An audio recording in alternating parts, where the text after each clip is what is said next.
কচু জাতীয় একটি উদ্ভিদ বা শাকের নাম গেটকুল বা গাটকুল।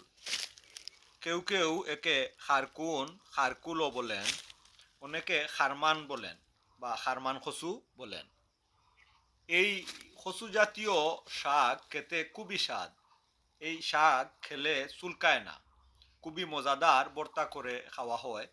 এর নিচে মুখি ধরে, মাটির নিচে এই মুখিও ভর্তা করে খাওয়া যায়, আবার বাজি করে খাওয়া যায়। এই শাক জ্বর সর্দি কমাতে খুবই উপকারী।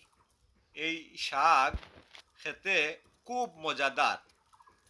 তেল দিয়ে বাজি করে খাওয়া যায়, আবার ভর্তা করে বেটে ভর্তা করে খাওয়া যায়। খুব মজাদার একটি শাক গাটকুল বা গেটকুল। খারকুন।